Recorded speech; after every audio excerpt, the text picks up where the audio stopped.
It was a time when a road trip was not measured only by the distance between two addresses. You did not simply leave one place and arrive at another. It was an entire world in between. Small towns, gas stations with handwritten signs, restaurants shaped like giant animals, motels with buzzing neon lights, scenic viewpoints you discovered by accident, and roads that seemed to exist for no reason other than to disappear behind the next hill. Back then, getting somewhere was only part of the story. The rest of the story happened when you stopped. We used to stop, not because an application told us to, not because the fuel level had reached exactly 12%, not because a navigation system had calculated the most efficient rest point.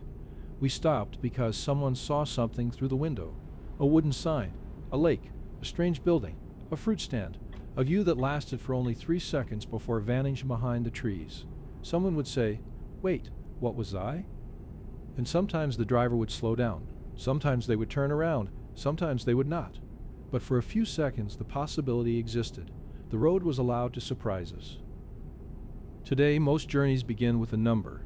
3 hours and 42 minutes, 286 kilometers, arrival at 6 p.m., and the route is selected before the engine starts. The stops are predicted, traffic is measured, fuel prices are compared, restaurants are ranked, hotels are reviewed, even the places where we might watch the sunset have ratings. And none of this is necessarily bad. Travel is safer now, it is easier. We get lost less often, we waste less fuel, we can call for help almost anywhere. We can know what a hotel room looks like before touching the door handle. But somewhere along the way, the journey became a problem to solve, and efficiency became the solution. The modern road trip often feels like a race against the arrival time displayed on the dashboard. Every stop increases the number. Every bathroom break feels like a delay. Every wrong turn becomes a failure. The navigation system quietly judges us, recalculating. It is a polite word, but we hear the accusation. You have left the correct path. You have made the journey longer. You have lost 4 minutes. 4 minutes. Once 4 minutes could have been the beginning of an entire memory. Now it is shown in red. When I was a child, the journey began long before the car moved.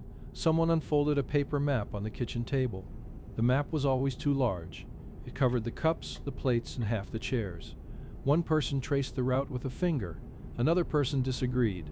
It were roads marked in thick red lines, smaller roads in yellow, tiny roads that seemed to lead into empty space. We did not know exactly what those roads looked like. We did not know where the traffic would be. We did not know if the restaurant near the highway was good. We only knew the general direction, and somehow that was enough. The map was folded badly and pushed into the glove compartment. Snacks were packed. Bags were forced into the trunk. Someone always forgot something. Then we left. For the first hour, everyone was awake. People talked. They pointed at houses. They read signs aloud for no reason. Then the familiar world slowly disappeared. The radio stations changed. The buildings became smaller. The sky became larger. And the journey began to feel real. It was a particular kind of gas station that existed on those roads. It had 2 pumps, maybe 4. The cyanide was faded by years of sun. Inside, there was a refrigerator humming louder than everything else. Coffee had been sitting in the pot for an unknown amount of time. There were postcards near the register, local newspapers, cheap sunglasses, maps, small toys, and food that seemed to belong only to gas stations. The cashier usually knew the road better than any map. You could ask, "Is there anywhere good to eat and there?" And they would think about it. Not search, not scroll. Think. Then they would point through the window. Drive about 10 minutes. Then a place after the bridge. It doesn't look like much, but get the pie. Sometimes the place was excellent. Sometimes it was terrible. But either way, it became part of the trip. You did not need every experience to be perfect. That may be one of the biggest differences. Today, before we enter a restaurant, we often want proof. Photographs, ratings, minute, comments from people who visited 3 weeks ago. We want reassurance that the experience will be worth our time and money. That makes sense. But it also removes something. The decision no longer belongs entirely to us. We arrive carrying the opinions of hundreds of strangers. We already know which dish is famous. We already know which table has the best view. We already know that the bathroom is too small and the service can be slow after 7. The place has been explained before we enter it? Years ago, roadside restaurants were often judged by simpler evidence. How many trucks were parked outside? Did the windows look clean? Could you smell food from the parking lot? Was there a handwritten special on the door? That was the research. Inside, there might be 5 tables, a fan turning slowly above them, photographs of local sports teams on the walls, a waitress who called everyone honey. You might sit near someone who had been driving since sunrise. You might hear a story about a storm, a closed bridge, or a road that was faster if you knew where to turn. Information moved differently then. It passed from person to person, and because you had to receive it from another human being, the information often came with a story. We used to stop at roadside attractions, not because they were important, because they were there. The world's largest chair, a mysterious cave, a museum dedicated to an object that probably did not need a museum, a build shaped like a shoe, a viewing platform overlooking a valley with no famous name. These places understood something about travelers. People do not always need greatness. Sometimes they only need a reason to leave the car. You would walk around for 20 minutes, take a photograph, buy a magnet, read a badly printed sign explaining how the attraction had been built by one determined person in 1964. Then you would return to the road. Nothing important had happened.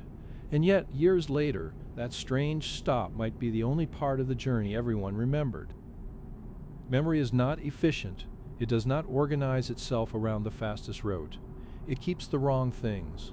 The motel vending machine that refused to return your coins, the dog sitting in the passenger seat of a truck, the thunderstorm that forced everyone beneath the roof of an abandoned service station, the song that played while the mountains first appeared, the sandwich eaten on the hood of the car, the moment someone said, "Let's stop Ped," even though no one knew where here was. Old road trips contain long periods of nothing. This is difficult to explain now. It were hours when nobody was entertained, no movie, no endless feed, no messages arriving every few seconds. The landscape repeated itself. Trees, fields, telephone poles, trees again. You stared through the window until your thoughts slowed down. Boredom was not treated as an emergency. It was simply part of the distance. Eventually, someone started a conversation, or invented a game, or told a story they had told many times before.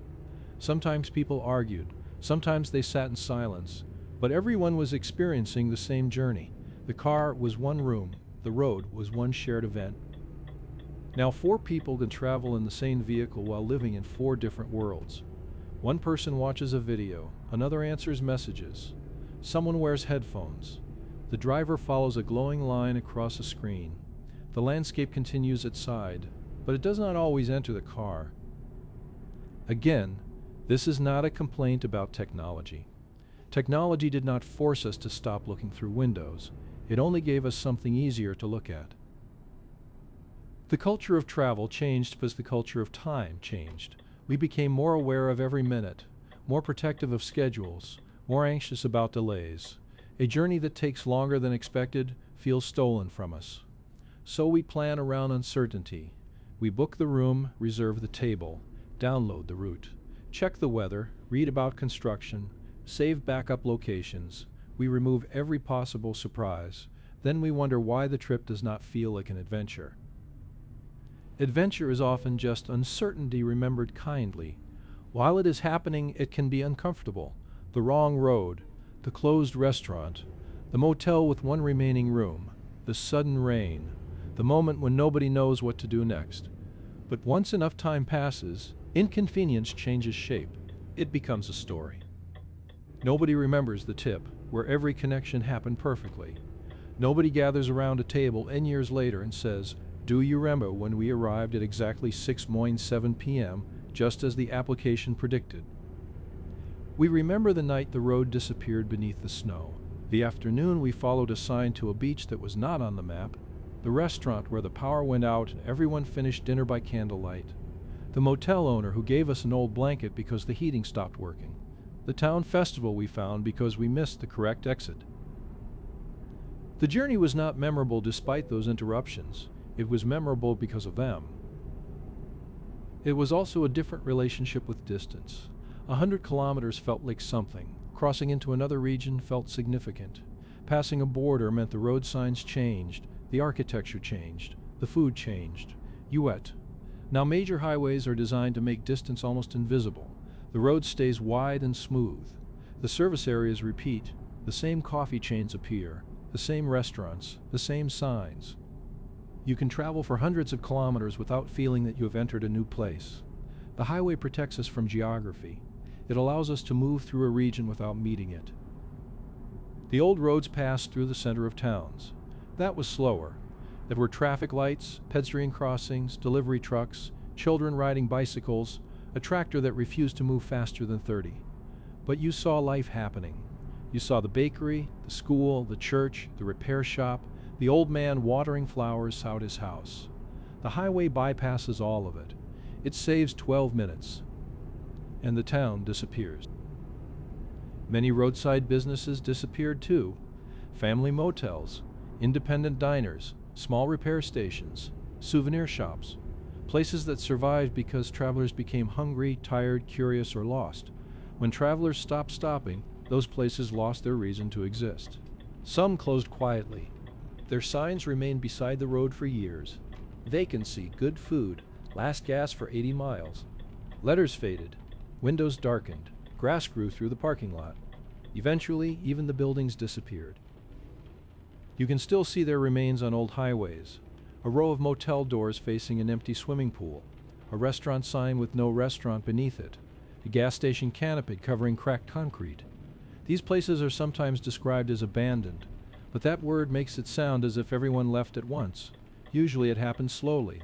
One fewer car stopped each day, then one fewer, until staying open no longer made sense. We often speak about the freedom of the open road, but freedom requires the possibility of choosing something unnecessary. A faster road does not always create a freer journey.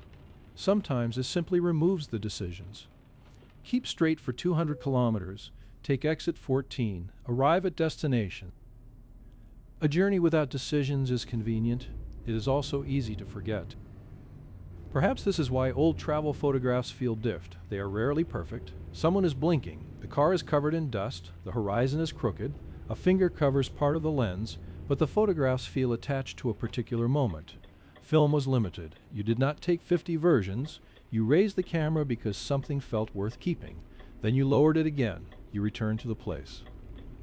Today we can photograph every second of a journey, and sometimes, by trying to preserve everything, we experience less of it. We stop at a viewpoint. We walk to the edge. We take out our phones. We photograph the landscape. We photograph ourselves in front of the landscape. We check the photographs. We take another. Then we leave. Later, we possess evidence that we were there. But were we there? Maybe the old culture of travel is not gone. Maybe it is only waiting outside the route we usually choose. It exists on the road marked scenic, at the family restaurant with no online menu, at the viewpoint without a famous name, at the small museum that closes whenever the owner goes to lunch. It exists 20 minutes beyond the point where the navigation system tells us to turn around. The world still contains places that cannot be fully searched in advance. People still sell fruit beside the road.